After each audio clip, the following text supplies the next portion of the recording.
వందే శంభుం ఉమాపతిం సురగురుం వందే జగత్కారణం వందే పన్నగభూషణం మృగధరం వందే పశూనాం పతిం వందే సూర్య శశాంక బన్హినయనం వందే ముకుంద ప్రియం వందే భక్తజనాశ్రయం చ వరదం వందే శివం శంకరం. ఓం శ్రీ దుర్గామల్లీశ్వరాభ్యాం నమః.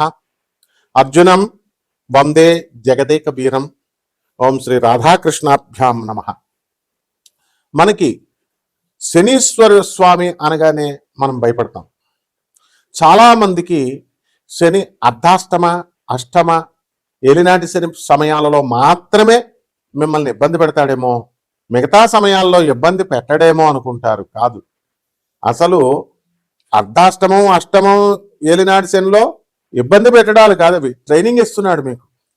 ఇప్పుడు మా బంధువులు వచ్చారండి అని కోళ్ళను కోసేసి మేకలను కోసేసి గారెలు వేసేసి భోజనాలు పెడతారు. ఒక జీవిని చంపేస్తున్నాం అనేటటువంటి ఆలోచన మనం మానేస్తాం.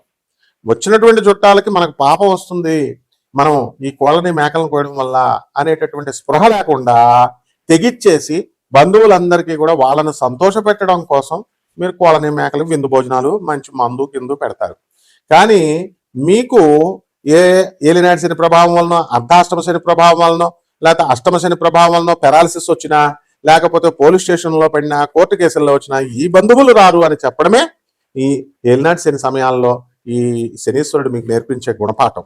మీ స్నేహితులతో మీరందరూ కూడా కాలేజీలకు డొమ్మాలు కొట్టి పిల్లల సినిమాలకి, అలాగే చదువుకుంటారా బాబు అని పంపిస్తే గర్ల్ ఫ్రెండ్స్తో తిరగడాలు, ఎక్కడ పడితే అక్కడికి గుళ్ళు గోపురాలు, ఈ మధ్యన కొత్త బ్యాచ్లు తయారైన ఇట్లా రకరకాలుగా వెళ్ళేటటువంటి వీళ్ళందరికీ కూడా ఈ స్నేహితులు నీకు అక్కడకు రారు అని చెప్పడమే శనీశ్వరుడి యొక్క డ్యూటీ ఈ సమయాల్లో. మరి మిగతా టైంలో ఏమండి మాకు అర్ధాష్టమం లేదు, అష్టమం లేదు, ఏలినాటి శని లేదు, మిగతా టైంలో శని ఇబ్బంది పెట్టడా అంటే ప్రతిసారి ఇబ్బంది పెడతాడు. అలాగే ఆ ఇబ్బందిలో ఒక క్రమశిక్షణ నేర్పిస్తాడు. మీరు ఎందుకంటే శనీశ్వరుని అంటారు? మీరు అసలు మీరు చేసుకున్న కర్మకి ఫలితం ఇస్తాడంతే.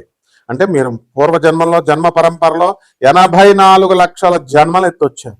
ఆ జన్మల్లో పాపాలు చేశారు, ఇస్తున్నాడు కష్టాలు, సుఖాలు చేశారు, ఇస్తున్నాడు మంచి సుఖాలు ఇస్తున్నాడు, శుభాలు చేస్తే, మంచి పనులు చేస్తే. అది అంతేగాని శనీశ్వరుడిని ముట్టుకోకూడదు. శనీశ్వరుడికి అభిషేకం చేసినప్పుడు అస్సలు ముట్టుకోవద్దు. నెక్స్ట్ ప్రదక్షిణాలు చేసేటప్పుడు నవగ్రహాలను ముట్టుకోవద్దు. తర్వాత ఈ యొక్క శనీశ్వరుడు కాలు కడిగేసుకోండి. అభిషేకం చేసిన తర్వాత శనీశ్వరుడికి అక్కడ మందపల్లిలో అయితే ఇంకా దారుణంగా స్నానాలు చేసేసి నల్ల గుడ్డలు అక్కడే వదిలేసి, నువ్వు వేసుకొచ్చిన ప్యాంటు షర్టు వదిలేసి వెనక్కి తిరిగి చూడకుండా వెళ్ళిపోవడం. ఎవర్రా మీరు అంతా పండితులరా, బోకునా కొడకల్లారా? ఇదిరా మీరు శనీశ్వరుడి గురించి చెప్పేది? ప్రజలకు ఎలాగూ బుద్ధి లేదు, పామరులకి చెప్పేటటువంటి మీకన్నా ఉండాలి కదా బుద్ధి. అంటే మిమ్మల్ని గౌరవించాలా? మిమ్మల్ని నేను ఇలా పనులు చేసి శనీశ్వరుడిని అవమానిస్తున్నారు. శనీశ్వరుడు ఏమన్నా అంటరాని వాడు అనుకుంటున్నారా మీరు? మీరు తప్పులు చేసి, మీరు బోకు పనులు చేసి, మీరు వ్యభవ పనులు చేసి మీ కర్మలకు పెరాలసిస్ ఇస్తే శనీశ్వరుడు దేవుడు చేయలేదు. ఏంట్రా దేవాలయాలకు వెళ్ళిపోతే అయిపోద్దా? ఎవడు వెళ్ళమన్నాడు అసలు దేవాలయాలకు మిమ్మల్ని? దేవాలయాలు ఎందుకు పెట్టారు? మత ఐక్యత కోసం, కుల ఐక్యత కోసం. ఓ పంతులు గారు బతుకుతాడా, బయట ఉన్న చెప్పులు స్టాండ్ వాళ్ళు బతుకుతారు, పూల షాపులు బతుకుతారు, ఇందుకే పెట్టారు మీకు.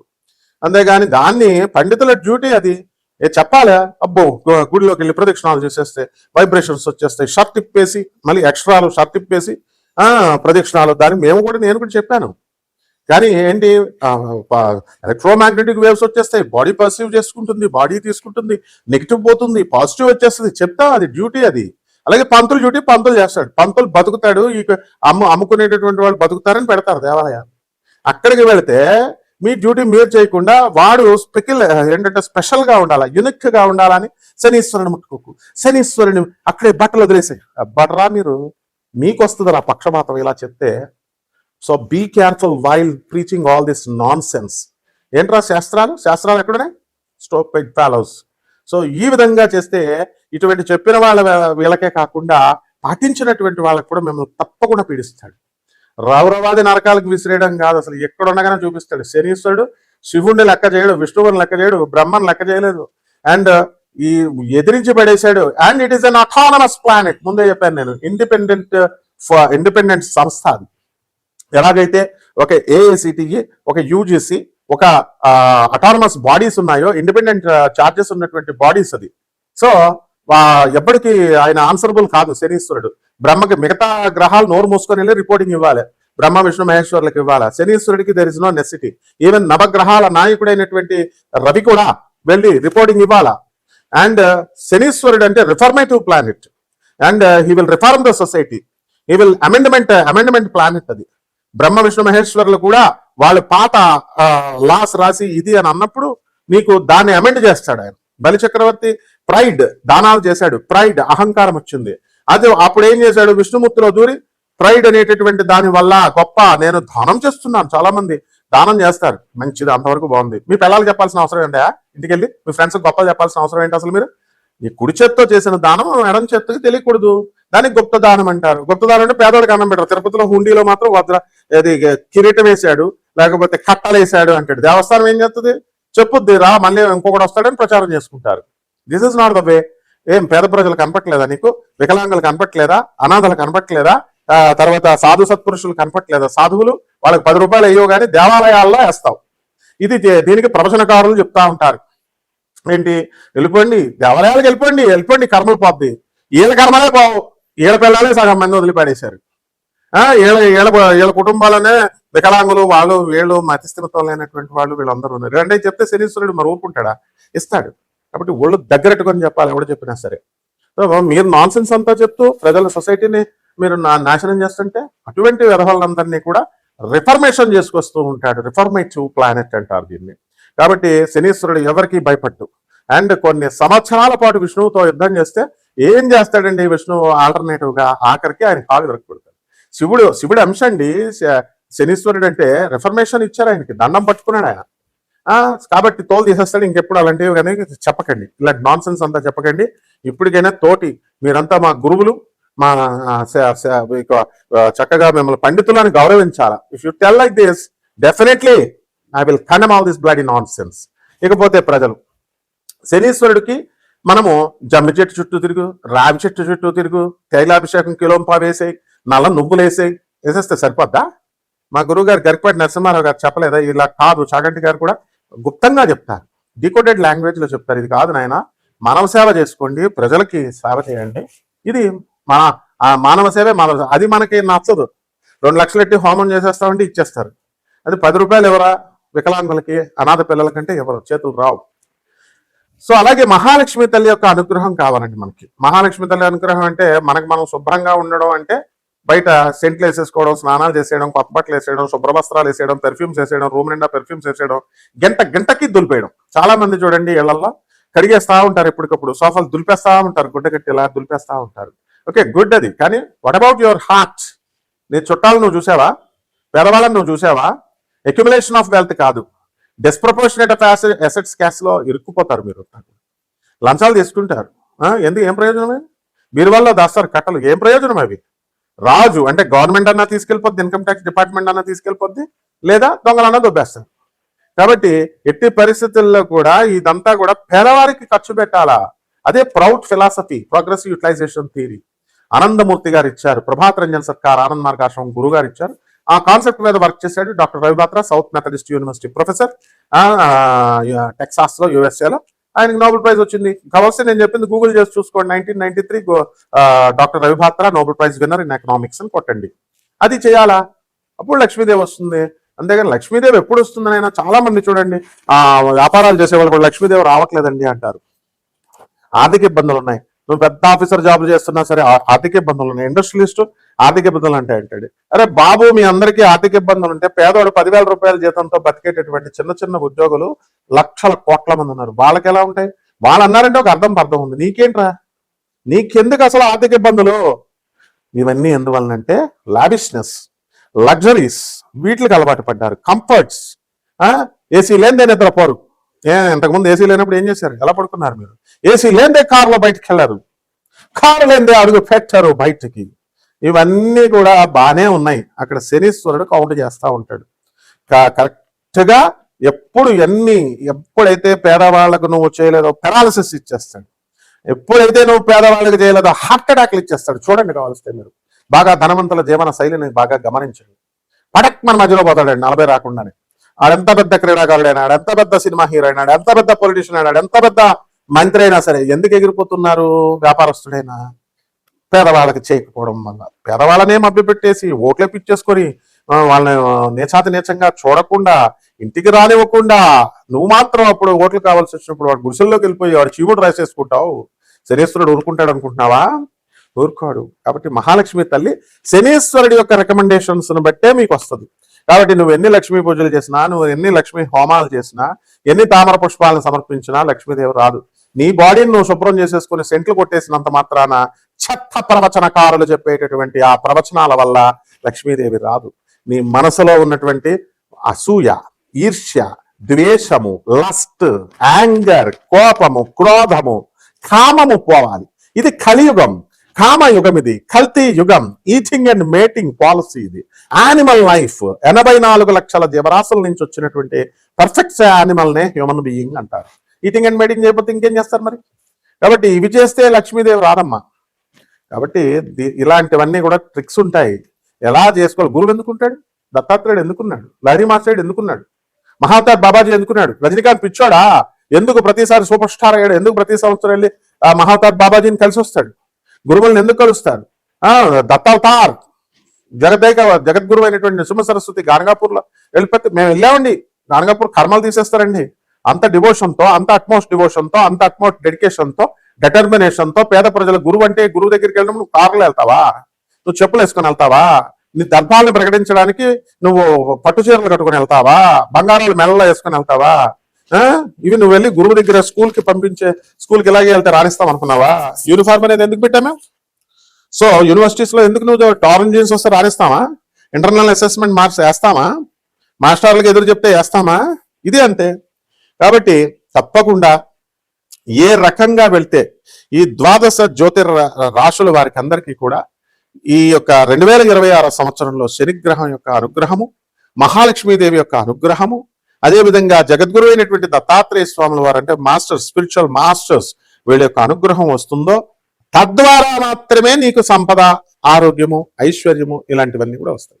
ఐశ్వర్యం అని అంటే అనగానే డబ్బని కాదు, ఆరోగ్యం కూడా. సో ఇటువంటివన్నీ తెలియాలి అంటే నువ్వు పర్ఫెక్ట్ గా దేవాలయాలు గుంపులుకి వెళ్ళి అష్టాదశ శక్తిపీఠాలు చూసామండి. అమెరికా నుంచి వచ్చామండి, 18 శక్తిపీఠాలు వెళ్ళామండి, మానస సరోవరం వెళ్ళామండి, 3,20,000 ఖర్చు పెట్టుకుని వెళ్ళామండి, తర్వాత హిమాలయస్ వెళ్ళామండి, కేదార్నాథ్ వెళ్ళామండి, బద్రీనాథ్ వెళ్ళామండి, కాశీ వెళ్ళామండి. ఇవన్నీ వెళ్ళినా, ఎన్ని పుష్కరాలకు వెళ్ళినా, ఎన్ని కుంభమేళాలకు వెళ్ళినా నీ కర్మ జరిగిపోయిందా? నీకు ఎందుకు కష్టాలు ఇంకా మిగిలిన్నాయి? తెలుసుకోండి. గురువు యొక్క అనుగ్రహం కావాలి. కాబట్టి వరల్డ్ నెంబర్ 1 ఆస్ట్రాలజర్ నేను, ప్రొఫెసర్ డాక్టర్ ముల్లపూడి సత్యనారాయణమూర్తిని, ఒక అధర్వణ వేద పండితుడిని. కాబట్టి అష్టాదశ శక్తి పీఠాలన్నింటికి కూడా చిన్ననాటి నుంచి మా గురువులతో కళాపోషణ కలబెట్టడానికి వెళ్ళాం. కాబట్టి యాక్చువల్ ప్రాసెస్ ఉంటుంది, గురువులు చెప్పిన ప్రకారం వెళ్ళాలి. గురువు యొక్క అనుగ్రహం కోసం మనం పాటించాలి. అరే నా పేరు కొడితే వేరే వాడు ఫోన్ నెంబర్ పెట్టేసుకుంటాడు ఒక దొంగ జ్యోతిష్కుడు, నా పేరు పెడితే వేరే వాళ్ళ జ్యోతిషాలు సెంటర్లు వచ్చేలాగా భ్రమింపజేస్తారు. వీళ్ళరా పండితులు, మీరురా జ్యోతిషం సెంటర్లు చెప్పేది. సో ఇటు అందరికీ, ప్రజలందరికీ కూడా మీరందరికీ నేను మనవి చేసేది ఏంటంటే, నా యుఎస్ఏ నెంబరు, నా నెంబరు, పర్సనల్ నెంబర్ 2 కూడా ఈ స్క్రీన్ మీద డిస్ప్లే చేయడం అయింది. కేవలము వీటికి మాత్రమే మీరు రెస్పాండ్ అవ్వండి. అండ్ మీరు చక్కగా, మేము నాన్ కమర్షియల్ ఆస్పెక్ట్ తో ఈ యొక్క జ్యోతిష శాస్త్రాన్ని, ఈ యొక్క ఫలితాలని, ఈ యొక్క మెయిన్ ఇంటెన్షన్ ఏంటంటే ముందు జ్యోతిషం ఫలితాలు కాదు, మీకు జగద్గురువులు చూపిస్తున్నాను. జగద్గురువు అయినటువంటి స్వామి వివేకానందుడు, రామకృష్ణ పరమహంస, రమణ మహర్షి, ప్రభాతరంజన్ సర్కార్, ఆనందముక్తి, పరమహంస యోగానందుల వారు, ఇటువంటి జగద్గురువుల యొక్క వాళ్ళని చూపిస్తున్నాం. వాళ్ళ యొక్క కృప వల్లనే మాత్రమే మీకు కర్మలు పోతాయి, అప్పుడు లక్ష్మీ అనుగ్రహం వస్తుంది, అండ్ శనీశ్వరుడి యొక్క పీడ పోతుంది. అంతేగాని కేవలం మీరు లక్షల హోమాలు చేయించుకొని కపట జ్యోతిష్కుల, కపట మంత్రగాల, కపట బ్రాహ్మణుల వలలో పడితే ఇప్పటికే మీకు అనుభవం అయి ఉంటుంది. మీరు ఒక్కసారి గుండె మీద చేసుకొని చూసుకోండి, మీరు అన్ని చేయించాం, మా కష్టాలు ఇంకెందుకు ఉన్నాయని పరిశీలన చేసుకోండి. జగద్గురువుల ఆశ్రయం పొందినటువంటి వాళ్ళని ఒకసారి కంపేర్ చేసుకోండి, వాళ్ళకి ఏం కష్టాలు ఉన్నాయి? లేవు. ఎందుకంటే గురువు కర్మం తీసేస్తాం. సో తప్పకుండా నాన్ కమర్షియల్ ఆస్పెక్ట్ తో మేము చెప్తున్నాం. ఈ యొక్క మీరందరూ కూడా నన్ను సంప్రదించవచ్చు, భయపడక్కర్లేదు. ఇక్కడ ఎలా అంటే క్లాస్ రూమ్ నేను కంట్రోల్ చేయాలి కాబట్టి, ఒక ప్రొఫెసర్ని కాబట్టి నేను స్ట్రిక్ట్ గానే ఉంటాను. ఎవరైతే ఇంట్రెస్ట్ ఉన్నటువంటి వాళ్ళు, నిజంగా జీవితంలో ఎదగాలనుకునే వాళ్ళు మాత్రమే వాట్సాప్ చేయండి, అండ్ డీటెయిల్స్ వాట్సాప్ చేయాలి. నాకు ఊరినే ఫోన్లు కొడితే ఎలా చెప్పండి, నేను ఏమెత్తుతాను? వాట్సాప్ చేయండి, లేదా అమెరికా కాల్లో మాట్లాడండి. సో ఈ విధంగా ఈ 12 రాశుల వారికి కూడా ఈ 2026 సంవత్సరంలో ఈ యొక్క శనిగ్రహం అనుగ్రహము, లక్ష్మీదేవి అనుగ్రహము, గురువు యొక్క దత్తాత్రేయ స్వామి వారి యొక్క అనుగ్రహం వలన మీకు ఎలాంటి ఫలితాలు వస్తున్నాయో దాంతో పరిష్కారంతో పాటు చెప్తున్నాను, చూడండి. కన్యా రాశి, ఈ కన్యా రాశి వారికి అందరికీ కూడా భార్యాభర్తల మధ్య కొంచెం మనస్పర్ధలు అనేటటువంటివి జరుగుతున్నాయి. అందువలన వాళ్ళందరూ కూడా వేరే వేరే ఇళ్లలో ఉండడము, వేరే ఉద్యోగాల్లో ఉండడము, దూరంగా భార్యాభర్తలు ఉండడము, ఇలాంటివన్నీ కూడా జరుగుతున్నాయి చాలా మందికి. అయితే ఈ యొక్క గురుగ్రహ అనుగ్రహం వలన మీరు అనుకున్న పనులు కాస్త ఊరట అనేటటువంటిది కనబడుతుంది. ఈ భార్యాభర్తల సంబంధాలు కూడా కాస్త మెరుగుపడడానికి అవకాశాలు ఉంటాయన్నమాట. ఆ రకంగా ఈ కన్యా రాశి వారికి అందరికీ కూడా మనకి శని గ్రహం సప్తమ కళత్ర పుత్ర శత్రుత్వ కారణాయ నమః అని సప్తమ స్థానంలో ఉన్నప్పుడు, సప్తమ స్థానేషు కళత్ర పుత్ర శత్రుత్వ కారణాయ అని శాస్త్రం చెప్తోంది. కాబట్టి మనకి భార్య భర్తల మధ్య, పిల్లల మధ్య యుద్ధాలు జరగడానికి, మనస్పర్ధలు రావడానికి, కలహాలు రావడానికి అవకాశాలు ఉన్నాయి. కాబట్టి శత్రువుల్ని మీరు అణిచివేయడం అనేటటువంటిది జరుగుతుంది. ఈ విధంగా అనేక రకమైనటువంటి లాభాలు, అనేకమైనటువంటి కష్టాలు, మిశ్రమ ఫలితాలు అనేటటువంటివి వస్తాయి. అయితే వ్యవసాయం బ్రహ్మాండంగా మీరు చేయడం అనేటటువంటిది జరుగుతుంది. వ్యవసాయం చేసేటటువంటి వాళ్ళు బ్యూటీ పార్లర్లు ఇలాంటివన్నీ కూడా మీరు పెట్టుకోవడము, ఇలాంటి అన్ని పనులు ముందుకు వెళ్తూ ఉంటారు. అండ్ డిపార్ట్మెంట్లో అగ్రికల్చరల్ ఆఫీసర్లుగా, వెటనరీ డాక్టర్లుగా ఉన్నటువంటి వాళ్ళకి అందరికీ కూడా మీకు ప్రమోషన్స్ రావడానికి అవకాశాలు ఉన్నాయి. కాబట్టి ఈ రకంగా మీరు అనుకున్న పనులన్నీ కూడా అనుకున్నట్టు ముందుకు వెళ్ళడానికే అవకాశాలు మీకు కలుగుతాయి. అయితే ఈ సంతానము అనేటటువంటి దాని విషయంలో సంతానం కలగడానికి కూడా అవకాశాలు ఉన్నాయి. సంతానం కలిగిన తర్వాత మీకు ఖర్చులు అధికంగా కలగడము అనేటటువంటిది జరుగుతుంది. మీ పిల్లల యొక్క చదువుల కోసము అధికంగా ఖర్చు పెట్టడం జరుగుతుంది.